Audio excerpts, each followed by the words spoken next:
Live from the CBS studios in San Francisco, I'm Brian Hackney. And I'm Andrea Nakano. We begin with the mass shooting that left 9 people wounded in San Francisco's Mission District last night. This happened around 9 o'clock near 24th Street and Treat Avenue. Police say all 9 victims are expected to survive. 3 blocks were cordoned off as police began their investigation.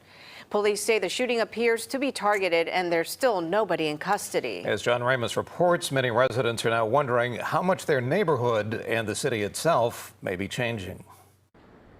No one seems very shocked by the shooting itself. That's how common these things have become. But what does have people living here surprised and a little unnerved is that it would happen in a neighborhood like this. It was only about 9 o'clock last night when this Mission District neighborhood was painted with the color of police lights. It's confirmed that there are 9 victims that were struck by gunfire, and they are all expected to survive. Police say some people attending a street party were targeted, perhaps by a lone gunman. Santiago Lerma, an aide to Supervisor Hillary Ronen, was in the area and said police told him the shooting may have stemmed from a previous argument during the Carnival celebration. Very concerned, obviously, about the situation, and it's very scary. But this is an outlier. This is a very safe neighborhood generally. That's how a lot of people normally view the corner of 24th and Treat, as a place of relative peace.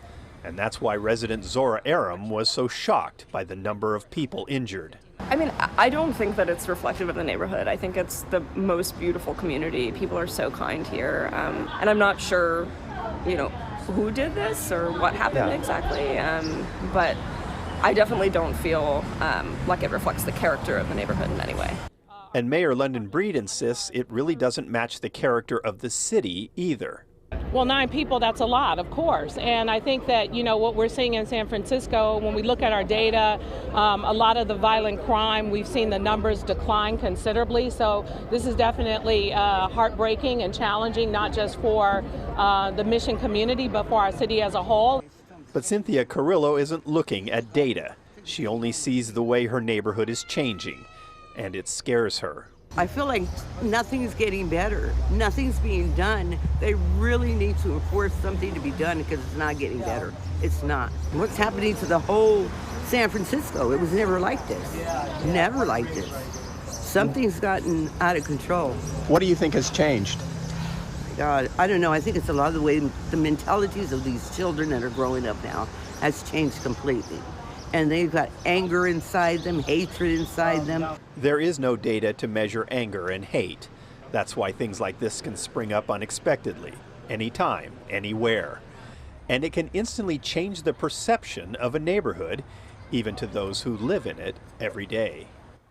Police say the victims were men ranging in from 22 to 35 years old and one 19-year-old woman.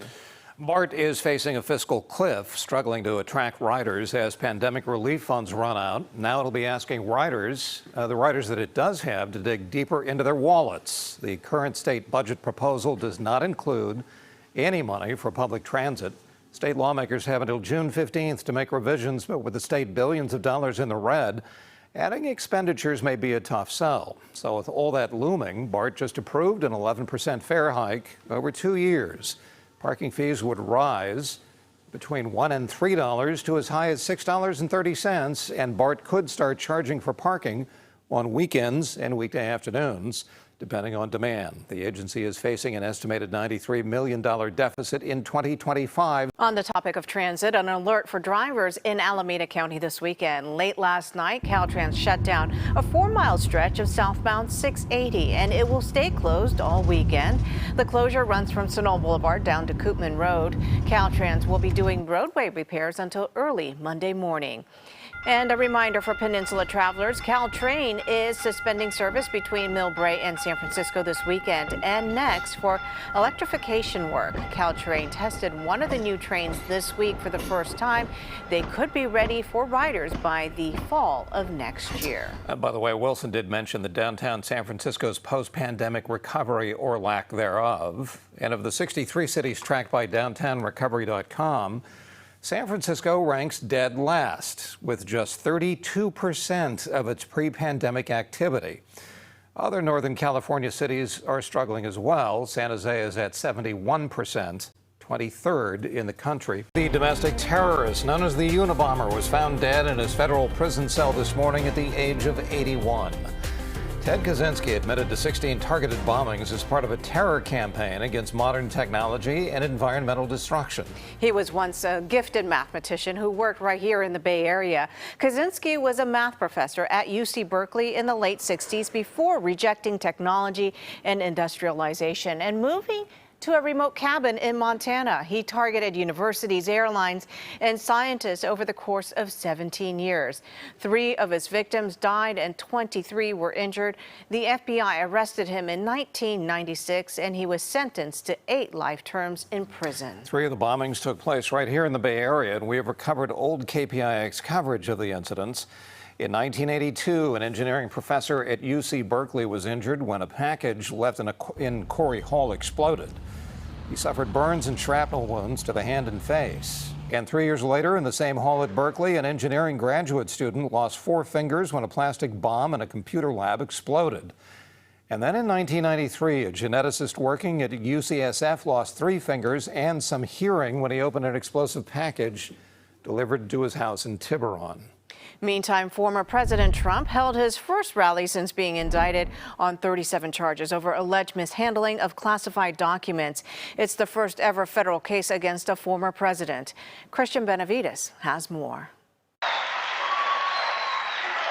Former President Trump in Georgia. This vicious persecution is a travesty of justice. Lashed out in his first public appearance since the 37-count indictment against him over mishandling of classified material after leaving the White House. The ridiculous and baseless indictment of me by the Biden administration's weaponized Department of Injustice will go down as among the most horrific abuses of power in the history of our country. The indictment is the culmination of a 14-month investigation into the former president, which included an FBI search warrant at his Mar-a-Lago estate in Palm Beach. Photos from the 49-page federal indictment reveal boxes and boxes of documents stashed in a bathroom, in a public ballroom, even under a water pipe. It alleges Mr. Trump told his attorney, "Wouldn't it be better if we just told them we don't have anything here?" later suggesting that his attorney hide or destroy documents demanded by a subpoena. We have one set of laws in this country, and they apply to everyone. Out on the campaign trail Saturday, some of the candidates vying for the GOP nomination spoke out about the indictment. I'm deeply troubled to see this indictment move forward. It's important that we take it seriously. We don't diminish it. Prosecutors say over 100 documents were recovered and say they have an audio recording where Trump appears to acknowledge he has classified information. Meanwhile, security preparations are already underway in Miami, where Trump is expected to be in court on Tuesday. To read the full criminal indictment against former President Trump, head to KPIX.com. First Lady Jill Biden will be in San Francisco on Tuesday, and President Biden is headed here a week later. Today, though, they celebrated Pride Month at the White House. He shared initiatives his administration has taken to support the LGBTQ community and what they continue to work on to ensure civil rights going forward. He also called on Congress to pass the Equality Act, which would prohibit discrimination on the basis of sex, sexual orientation, or gender identity. More than 1,000 people attended the event, including survivors from the Colorado Springs and Orlando nightclub shootings. Hope, love, pride. Proudly presented by Pet Food Express and Broadway San Jose. Back here on the peninsula, San Mateo County had its main event of Pride Month. They added a parade to the annual celebration for the first time. It made its way to San Mateo Central Park for what was billed as family-friendly sober events. Guests enjoyed dance parties, face painting, and dozens of vendors. We just wanted folks to have something to where they can bond with community, be their authentic self, and as our theme is, be free to be them. Free to be me in 2023. Drag performers, a big part of the entertainment. Organizers wanted to send a message that the drag community has a place in San Mateo. 4 children who survived a plane crash in the Amazon in Colombia have been found alive. More than a month later, these are the first images released of them since they were rescued. The siblings, aged 13, 9, 4, and 1-year-old, spent 40 days alone in the jungle. Their plane went down on May 1st, killing all 3 adults on board, including their children's mother. No word on how the children managed to survive all that time on their own or how they're doing now, but Colombia's president says they survived like children of the jungle and learned from their indigenous families. Well, the world's most sought-after race returns to San Francisco this weekend. More than 2,000 triathletes will try to escape Alcatraz in a fierce race. The race began today with a 750-meter swim and a 5K run, but the real fun begins tomorrow. Athletes will swim a mile, then bike 18 miles, and run another 8 through the Presidio and Land's End. The lore and notorious, history of the island in itself is that no one's ever escaped. Now we've got 1,800 athletes that are willing to jump off of a boat and swim through the San Francisco Bay and really participate to really, earn their bragging right to say that they've escaped Alcatraz. Fitness festival associated with the event is open all weekend at the Marina Green.